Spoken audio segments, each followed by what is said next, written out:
In this week's rant, an allegedly conservative podcaster forgets how capitalism works. The Wizards take a whiz on their new starter set, and a BroSR frontman shows his backside.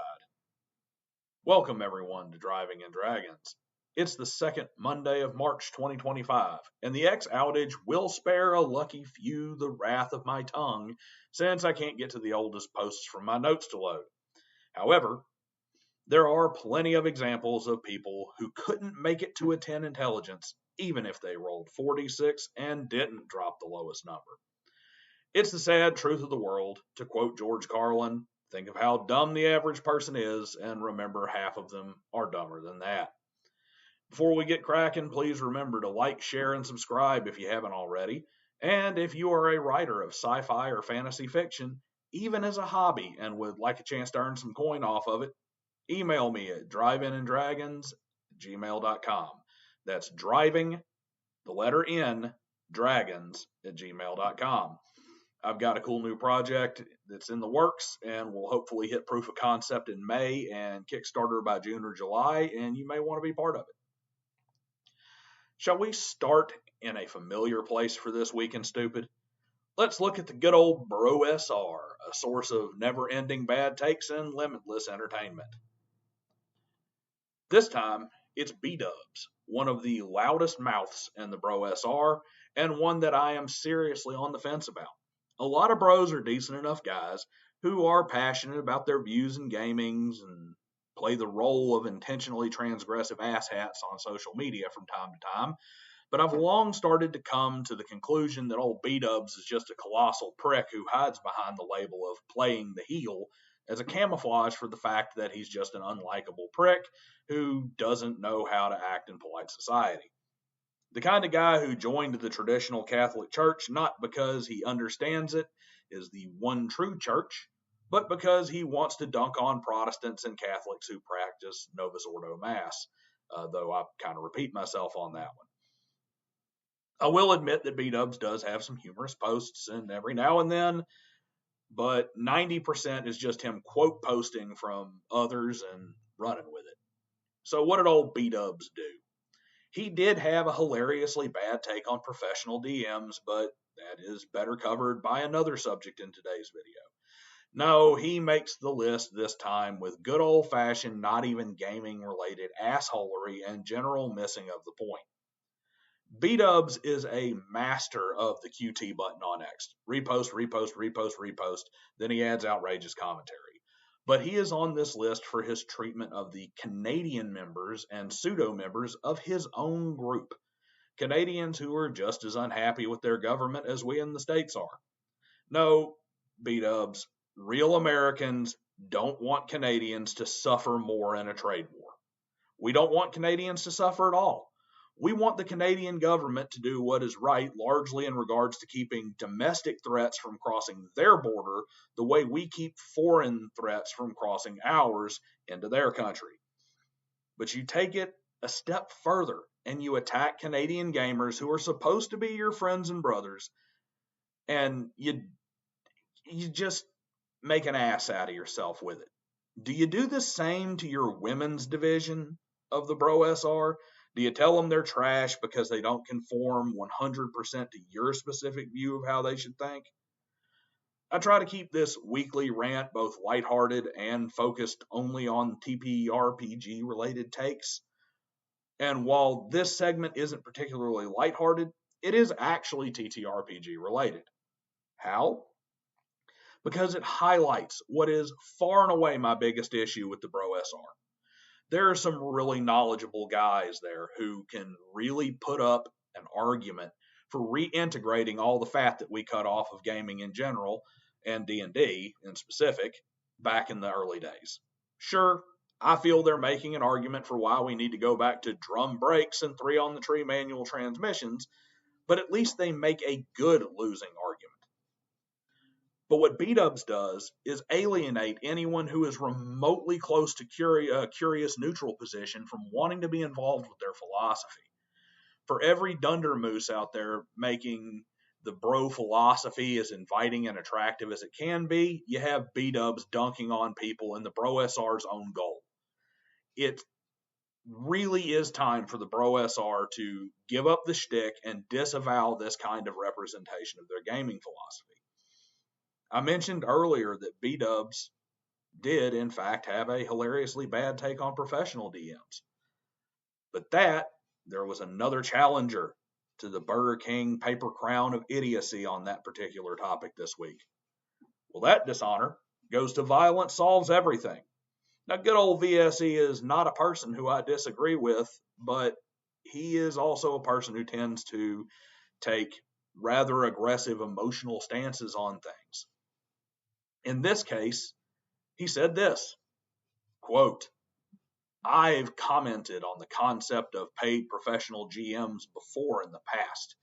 It has been a while, so it is time to restate it without sugarcoating it. Paid GMs are vile parasites taking advantage of morons and the socially incompetent, unquote.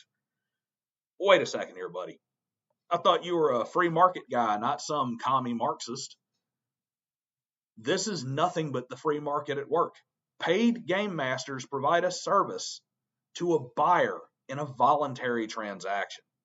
My reply to this, quote, complete disagree. They provide a service, basic capitalism. I'm a good mechanic. I restore cars for fun, but I take my daily driver to the shop for maintenance because my time is more valuable than savings that I could get on oil changes. Is Jiffy Lube a vile parasite? Unquote. His reply to this was first to claim it was an invalid comparison with absolutely no actual reason why he falsely believes that it is invalid, and then states that I must be someone who charges others to partake in the hobby with me. He also did that cowardly thing where you try to run away from an argument to get reinforcements from your echo chamber. You know, making a new post with no mention so they can get people to gang up on the absent party. And it didn't work, largely because nearly every reply on both posts was in disagreement. He posted, so someone just tried to compare charging people as a GM to Jiffy Lube charging for an oil change. This tells me that such an individual would charge people to play video games, Warhammer, or any other hobby if they thought they could get away with it. How exactly is it different? I want someone else to do something that I don't want to do, despite being very capable of doing it myself. They perform that service, and in exchange for their time and effort, they get money. As we all know, I'm restoring a 1980 280ZX here on the channel. I'll eventually port and polish a new fuel rail for that car. It means taking it to a machine shop. Is the machinist a parasite because he's charging me to participate in the automotive hobby? This is just stupid, ass backwards arguments that serve no purpose. For the record, you do get charged to play video games. Ever been to an arcade? You have to put quarters in that machine to make it work? Ever played an MMORPG so you have to have that monthly fee to be on the server? Warhammer? Are you kidding me? Most of the money wargaming shops make off of games like Warhammer is charging the people to play. I'm guessing the golf pro shouldn't charge me to teach me to play golf since I already paid a green fee and bought clubs, and that the referees and umpires for Little League should just show up and not charge to call the game for your kids too. After all, why should Dixie Youth Baseball be charging you to play baseball when you already bought gloves and a bat? This is supply and demand. There are far more players than GMs in the hobby right now. There's an even bigger gap in the number of players and the number of players who want to play in a specific style of game that a game master wants to run, or the number of players in the game and the number of players who I'm willing to tolerate for 3 to 6 hours on my weekend. So while I don't personally run any pay-to-play games, you bet your ass off that if some group of easy mode tabletop anime kids wanted me to run a 5e game for their party of tiefling half kitsune furries with triple G boobs, there would be a fee involved. At least enough to cover all the whiskey that it would take for me to get through that session. Violence solves everything? That's good because, at least in this situation, there's a lack of the necessary intelligence to solve it any other way. Last up is the easy target. There really isn't any way to brag about dunking on Wizards of the Coast at this point. It's kind of like an NBA power forward bragging that he planted a 3-year-old guarding the 4-foot kiddie goal. Everything these idiots do is a woke self dunk. So what did they do? Well, they released a starter set, or they're getting ready to release it. They've kind of put out the early release pictures of a starter set, and it couldn't be more of a dumpster fire if they literally tossed it in a roll-off and set it ablaze. Heroes of the Borderlands. At least they didn't call it Keep on the Borderlands. That way people won't mistake it for something worth buying. WOTC just isn't hitting on any cylinders, let alone hitting on all cylinders. It ain't hitting on any of them. First is the DEI crap. Woke is out. It was wholesale rejected by the majority of the population, especially in America. And while every other major corporation and company is running full speed away from that kind of social messaging, Wizards of the Coast continues to embrace it. To make matters worse for them, the messaging is as mixed as it has ever been. In the throw it against the social justice wall and see if it sticks mentality of woke tards of the cringe. They keep moving D&D away from adventure and fantasy to some kind of slice of life sitcom with a fantasy skin abomination. Last but not least is their never-ending quest to give customers less and less for their money. If they can't microtransaction you, they're going to subscription fee you. And if they can't get a subscription fee, by God, they will somehow break up the core content into as many full-price products as they can get. The new starter set seems to be a perfect little microcosm of all these problems. Childish, cheap art targeted at children. But of course, we get a they-them barbarian who is apparently moving into a new apartment with the collection of racist stereotypes ironically included to show how inclusive WOTC is. You know, you get a Asian bookworm wizard and a fiery, charismatic black preacher man cleric and a sneaky little white female rogue, and then, of course, the transgender barbarian. That's right, the only white male in the promotional art is a mentally ill crossdresser. But yeah, no racism there at all. Just a studious Asian bookworm and a black thumper of the good book. Confused messaging. Begging for a progressive fan base that got bored with them years ago to please buy their new books, and hoping that parents will buy the anti-racist baby with dice for their book for their kids because the book art looks cartoony and they're hoping they won't look any deeper. What about WOTC's other BS? How are they ripping off those foolish enough to swipe that credit card this time?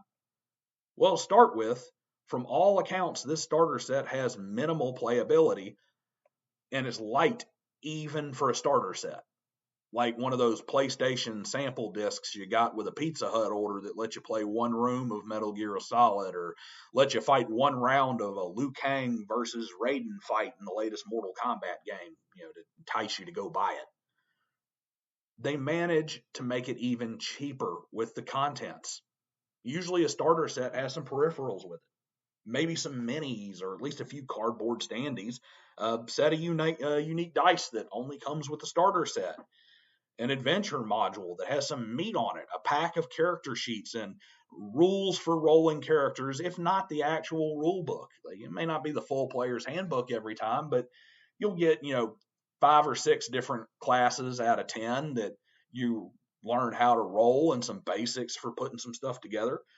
But what does WOTC give us in the biggest and best starter set ever? Which, by the way, that's a quote directly from their promotional video on it. Well, from what I'm saying, they get a sanitized and scaled down version of Keep on the Borderlands, some cheap cardboard tokens, a lot of cards and paraphernalia that let you play the specific pre-generated characters included in the set, and some dice. Designed to be replayable in the same way as Monopoly. The only difference is today you picked the iron instead of the shoe. But you don't even get little metal game pieces. You get a cardboard cutout picture of the game piece that doesn't even fold into a 3D standing figure. Welcome to WOTC 2024, guys. It shows up in 2025 and includes all the fruits of about 30 minutes worth of labor. If there were any less talent or effort put into this starter set, it would be called the Skullhorn Edition. Well, that's it for this week, folks. Don't buy up all the brain bleach. Save some for the rest of us. I'll see you guys next time.